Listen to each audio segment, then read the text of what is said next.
Years ఈరోజు మనము అధ్యాపన శాస్త్రం బిఎడ్ గణిత శాస్త్ర బోధనాభ్యసన శాస్త్రం 1లో భాగంగా తెలుగు మరియు సంస్కృత అకాడమీ ఆంధ్రప్రదేశ్ వారిది 4వ అధ్యాయంలో ఉన్నామండి. అకాడమీ బుక్ అందులో 4.1 అయిపోయింది. 4.2 సూక్ష్మ బోధన నైపుణ్యాలు చెప్పుకోవాలండి. మైక్రో టీచింగ్ స్కిల్స్ ఛాత్రోపాధ్యాయుల్లో పెంపొందించవలసిన బోధనా నైపుణ్యాల గురించి ఎందరో విద్యావేత్తలు కృషి చేశారండి. అలెన్ 1969 స్టార్టింగ్లో కింద తెలిపిన 14 నైపుణ్యాలను సూచించారు. అవి పాఠ్య విషయ పరిచయం, ఉద్దీపన, మార్పు, ముగింపు, మౌనము, శబ్దేతర క్యూలు, విద్యార్థి భాగస్వామ్య పునర్బలనం, ప్రశ్నలు అడగడంలో పటుత్వం, శోధనా ప్రశ్నలు, ఉన్నత శ్రేణి ప్రశ్నలు, విభిన్న సమాధాన ప్రశ్నలు, ఉపాధ్యాయుని ప్రవర్తన గుర్తించడం, ఉదాహరణ ఉపయోగించడం, ఉపన్యసించడం, పదయుక్తంగా వల్లివేయటం, ప్రసార సమాప్తి. ఈ 14 నైపుణ్యాలని సూచించారండి అలెన్ మొట్టమొదటిసారిగా 1969లో. 14 బోర్గు అతని అనుచరులు 1970లో నెక్స్ట్ ఇయర్లో ఈ నైపుణ్యాలను 18కి పెంచారు. 14 నుంచి మన దేశంలో బీకే పాసి 1976లో ఒక 6 సంవత్సరాల తర్వాత బరోడాలోని centre for advance study in ఎడ్యుకేషన్లో పరిశోధన చేసిన ఆధారంగా బోధనా వ్యవస్థను విశ్లేషించి 13 బోధనా నైపుణ్యాలను ప్రతిపాదించారు. 18 నుంచి 5 తగ్గించారు. భారతదేశంలో వీటినే విరివిగా ఉపయోగిస్తున్నారు. జంగీరా అతని అనుచరులు 20 నైపుణ్యాలు పేర్కొన్నారు. సింగు, ఎల్సి తదితరులు 79లో 22 సామాన్య బోధనా కౌశలాలను గుర్తించగా, మీనన్ తదితరులు 87లో 74 గుర్తించారు. భారతదేశంలో విరివిగా ఉపయోగించబడిన పార్సీ సూచించిన నైపుణ్యాలే దిగువపడ్డాయి. ఇంపార్టెంట్ పార్సీ సూచించిన నైపుణ్యాలేనండి భారతదేశంలో. అవి వాటిని గురించి చెప్పుకుంటున్నామండి. ఇప్పుడు బోధనా లక్ష్యాలను రాయటము మొత్తం 13 నైపుణ్యాలను ప్రతిపాదించారు. ఆ 13 నైపుణ్యాలు ఏంటంటే, ఫస్ట్ది బోధనా లక్ష్యాలను రాయటము, పాఠ్యాంశ పరిచయము. ఫస్ట్ పాఠ్యాంశాన్ని పరిచయం చేయాలి.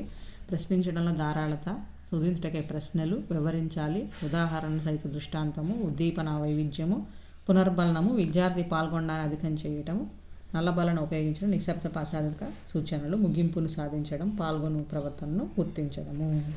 ఈ 13 నైపుణ్యాలు పేర్కొన్నారండి పాసి గారు. ఫస్ట్ పాఠాన్ని పరిచయం చేయడం అంటే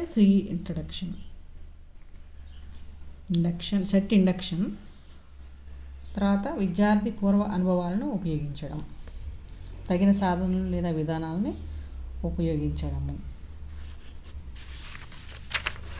ప్రశ్నించడం ద్వారా, కథ చెప్పడం ద్వారా, వీటి ద్వారా ఈ సాధనలు ఉపయోగించడం.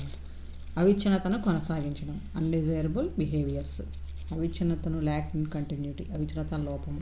బోధనా అభ్యసన ప్రక్రియలో అనురూప భావాలను ఒకదాని వెంట ఒకటి జరపరచుకోవటం ద్వారా విద్యార్థి విషయ అవగాహనను పొందుతాడు. అందుకే అభ్యసన ప్రక్రియలో అవిచ్ఛిన్నతను కొనసాగించడం చాలా ప్రధానం అండి.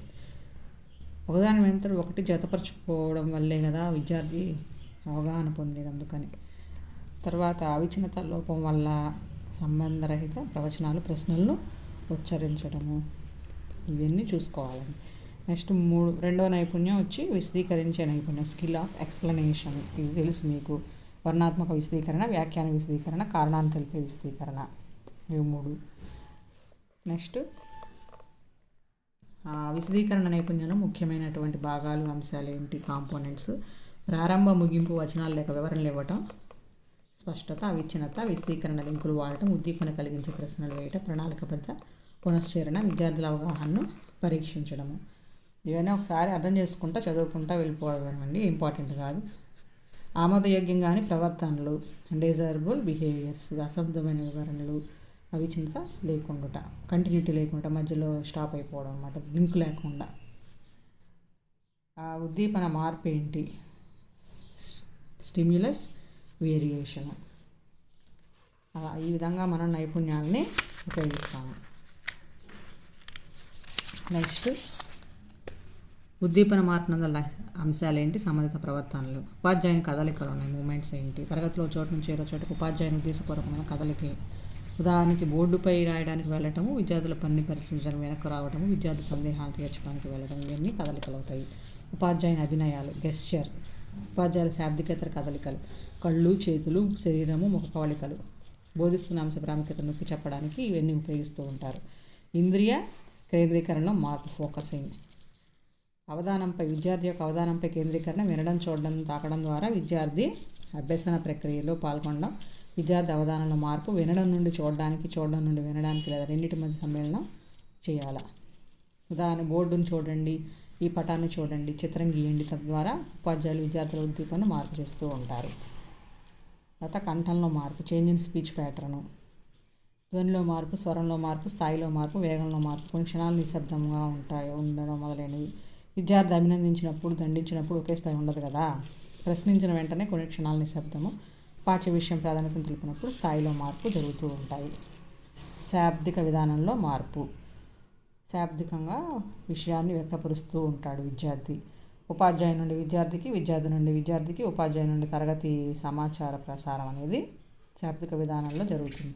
ఉపాధ్యాయులు విద్యార్థిని ప్రశ్నించడము లేదా విద్యార్థి చర్చల్లో పాల్గొనడం మొదలైనవి. విద్యార్థి భౌతికంగా పాల్గొనడంలో మార్పు ఏంటి? చార్టును చూపిస్తూ వ్యక్తపరుస్తూ ఉంటాడు విద్యార్థి. సమస్య సాధనకై బోర్డు దగ్గరకు వెళ్ళడం, ఉపాధ్యాయుని ప్రదర్శనలు విద్యార్థికి తోడ్పడడం మొదలైనవి. నెక్స్ట్ వచ్చేసి నైపుణ్యం 4, సోదాహరణంగా వివరించే నైపుణ్యం అండి. ఇది ఇల్లుస్ట్రేటింగ్ విత్ ఎగ్జాంపుల్స్. తెలిసిందే మీకు.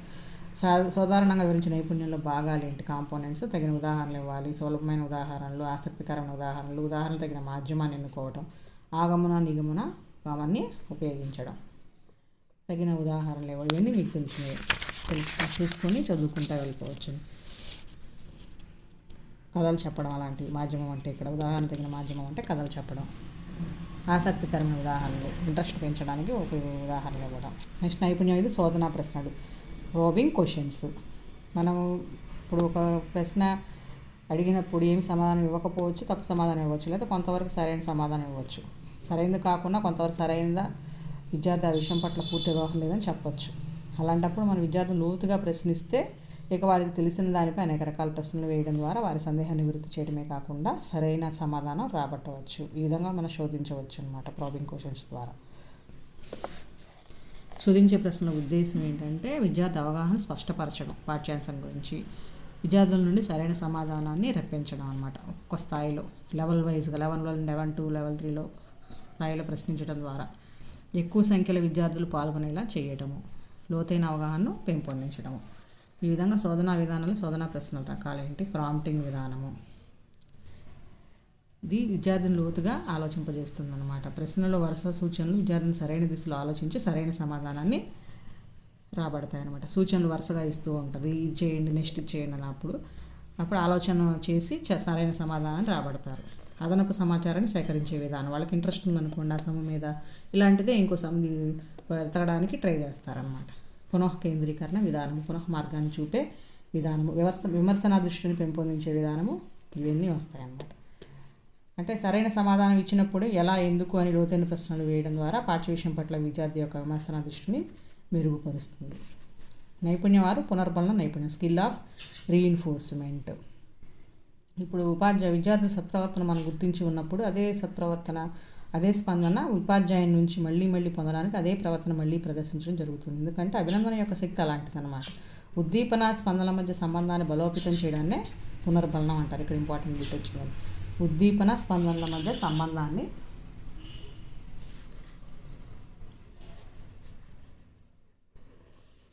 బలోపేతం చేయడాన్ని పునర్బలనం అంటారు. ధన పునర్బలనము విద్యార్థులు ఆమోదయోగ్యమైన ప్రవర్తనలు బలపరచుటలో తోడ్పడుతుంది. రుణ పునర్బలనం ఏంటి? ఆమోదయోగ్యమైన ప్రవర్తనలు బలహీనపరుస్తుంది. ఇక్కడే బలంగా ఉంటుంది, సంతోషంగా అనుభవాలను అందిస్తుంది.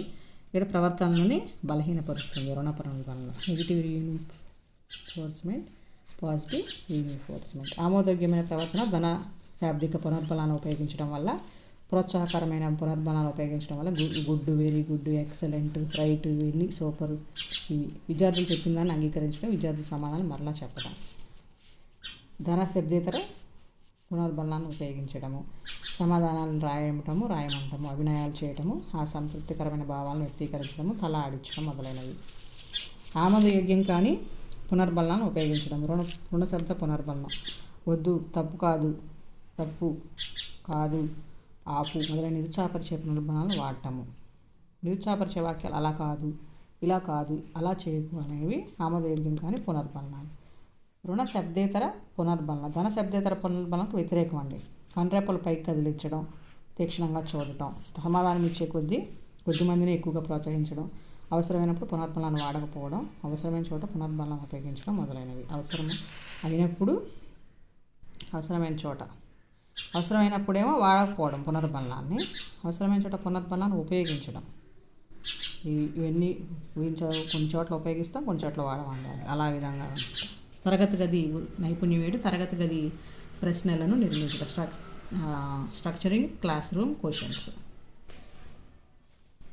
ఇవన్నీ వస్తాయి. ముందు వరుసల విద్యార్థులను ప్రశ్నించడం, వాలంటీర్ విద్యార్థులకి ప్రశ్నలు వేయడం, చివరి వర్ణ విద్యార్థులను ప్రశ్నించలేకపోవడం, చొరవచూపని విద్యార్థులను ప్రశ్నించకపోవడం, కింది స్థాయి ప్రశ్నలు ఎక్కువగా వేయడం, ఆలోచింపచేసే ప్రశ్నలు వేయకపోవడం, సమాధానం అందించే ప్రశ్నలే వేయడం, అవునా కాదని ప్రశ్నలు వేయడం, ప్రశ్నకు సమాధానం మధ్య నిశ్శబ్దం లేకపోవడం, మంచి గ్యాప్ ఇవ్వకుండా ఇక డైరెక్ట్ ఆన్సర్ చెప్పేసేయాలి అని అన్నట్టుగా ఫాస్ట్గా అడుగుతూ ఉంటారు. కాబట్టి మంచి ప్రశ్నలు వేస్తేనే ఉపయోగాలు ఉంటాయండి. మంచి ప్రశ్నలు ఏంటివి అంటే, ప్రశ్నలు ఆలోచన రేకెత్తిస్తాయి, ఆలోచన ప్రక్రియను నిర్ధారిస్తాయి, విద్యార్థికి సవాలుగా నిలుస్తాయి, గణిత భావాలు, సత్యాలు, సూత్రాలు జ్ఞప్తికి తెచ్చుకుని వాటి మధ్య సంబంధం ఏర్పరచడానికి ఎంతగానో ఉపయోగపడతాయి, చురుగ్గా పాల్గొనేందుకు అభ్యసనలో విద్యార్థి తోడ్పడతాయి, అవధానాన్ని కేంద్రీకరించడానికి ప్రశ్నలు తోడ్పడతాయి, ఆసక్తిని మంచి ప్రశ్నలే రేకెత్తిస్తాయి. నైపుణ్యం 8 వచ్చి శుద్ధబాలను ఉపయోగించే నైపుణ్యం, skill of using black board అండి.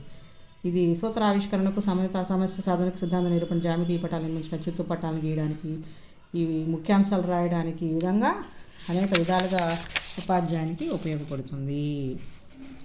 శుభ్రమైన దస్తూరి విద్యార్థుల వయసును బట్టి ఉండాలి, వ్యాకరణ దోషాలు, అచ్చు దోషాలు లేకుండా ఉండాలి, పెద్ద అక్షరాలు విరామ చిహ్నాలు లేకుండా ఉండాలి, శీర్షికకు తగినట్లుగా ఉండాలి, అక్షరాల పరిమాణము, పటాలను అనుపాతంలో సరైన రంగులు వాడటం, ఈ ప్రణాళిక రాయడానికి, పటాలు గీయడానికి అందులో భాగాలు గుర్తించడం, నిర్దిష్టమైన చోటును కేటాయించడం, స్పష్టంగా రాయాలి, బోర్డు పని శుభ్రంగా ఉండాలి, బోర్డుపై రాసిన పని సరైనదిగా ఉండాలి. ఇంతటితో 4.2 అయిపోతుందండి. రేపు 4.2 చెప్పుకున్నాం. Thank you.